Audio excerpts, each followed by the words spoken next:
আসসালামু আলাইকুম এভরিওয়ান, আপনাদের মাঝে আবারও উপস্থিত হলাম নতুন আরেকটি রেসিপির সঙ্গে নিয়ে। আমাদের আজকের রেসিপি চিংড়ি মাছের মালাই কারি। তাহলে চলুন এক নজরে দেখে আসি এই রেসিপিটি তৈরি করতে আমাদের কী কী প্রয়োজন হচ্ছে।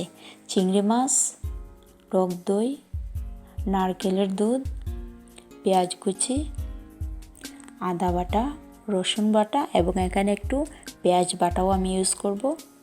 তার সাথে লাগবে দারচিনি, এলাচি, তেজপাতা, কাঁচামরিচ এবং হলুদ, শুকনা লাল মরিচের গুঁড়া, আর লাগবে আমাদের একটু চিনি, স্বাদ মতো লবণ। তাহলে চলুন রান্নাটা শুরু করি।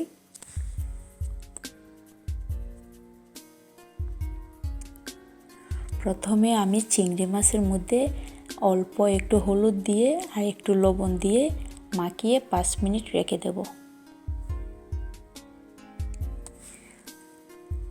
তাওয়াতে আমি 2 টেবিল চামচ তেল দিয়ে দিয়েছি। তেলটা একটু গরম হলে আমি তার সাথে দিয়ে দেব পেঁয়াজ কুচি। পেঁয়াজ কুচিটা দিয়ে আমি একটু নাড়াচাড়া করে একটু গোল্ডেন ভাব আসার পরে আমি তার সাথে দিয়ে দেব আদা পেস্ট, রসুন পেস্ট। আমি এখানে আদা বাটা এবং রসুন বাটা 1/2 টিস্পুন করে ইউজ করেছি। তার সাথে দিয়ে দেব 1 টেবিল স্পুন পেঁয়াজের পেস্ট।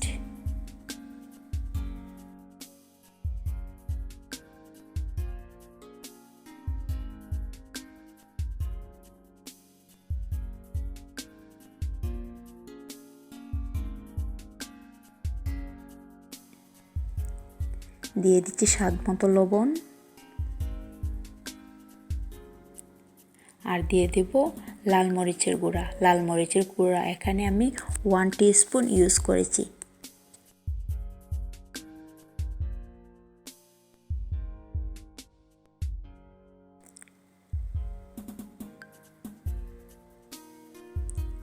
দিয়ে দিচ্ছি তেজপাতা, এলাচি এবং দারচিনি। সব কিছু আবারও ভালো করে কষিয়ে নিচ্ছি। এই রান্নাটা কিন্তু ভালো করে কষানোর মধ্যেই মজা। দিয়ে দিচ্ছি 1 টেবিল স্পুন কোকোনাট মিল্ক। এই কোকোনাট মিল্ক আমি বাসায় তৈরি করেছি। এই হোমমেড কোকোনাট মিল্ক কীভাবে তৈরি করতে হয় এই ভিডিওটি আমার চ্যানেলে দেওয়া আছে, আপনারা চাইলে দেখে আসতে পারেন, এবং আমি এই লিঙ্কটি ডেসক্রিপশন বক্সে দিয়ে দেব, আপনারা দেখে নেবেন। মশলাটাকে আমি খুব ভালো করে 2-3 মিনিট রান্না করে কষিয়ে নেব।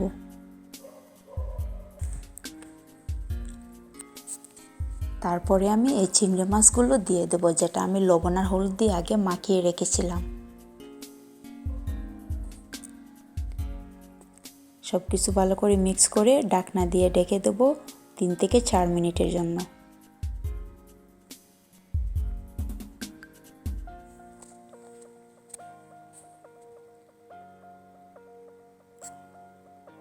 দিয়ে দিচ্ছি টক দই।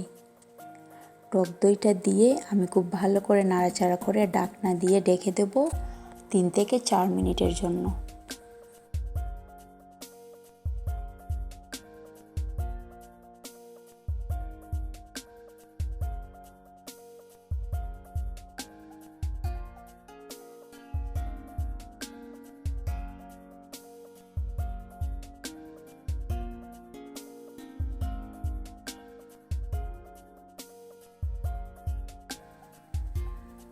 3-4 মিনিট পরে ঢাকনাটা তুলে এখন আমি এর মধ্যে দিয়ে দেব বাকি যে কোকোনাট মিল্কটা রয়েছিল সেটা দিয়ে দিচ্ছি। আমি এখানে 1 কাপ কোকোনাট মিল্ক ইউজ করছি। কোকোনাট মিল্কটা দিয়ে আমি সব কিছুকে নাড়াচাড়া করে নিচ্ছি। তার সাথে দিয়ে দিচ্ছি কয়েকটি কাঁচামরিচ। সব শেষে আমি দিয়ে দিচ্ছি 1 টিস্পুন বাটার। আমার রান্নাটা মোটামুটি শেষ। আমি অল্প পরিমাণে একটু চিনি দিয়ে কিছুক্ষণ নাড়াচাড়া করে নামিয়ে নিচ্ছি। তৈরি হয়ে গেল আমাদের চিংড়ি মাছের মালাইকারি। আজ আমি আবারও আপনাদের কাছ থেকে বিদায় নিচ্ছি। কথা দিচ্ছি ফিরে আসবো খুব শীঘ্রই নতুন আরেকটি রেসিপি নিয়ে। সবাই ভালো থাকবেন। আল্লাহ হাফেজ।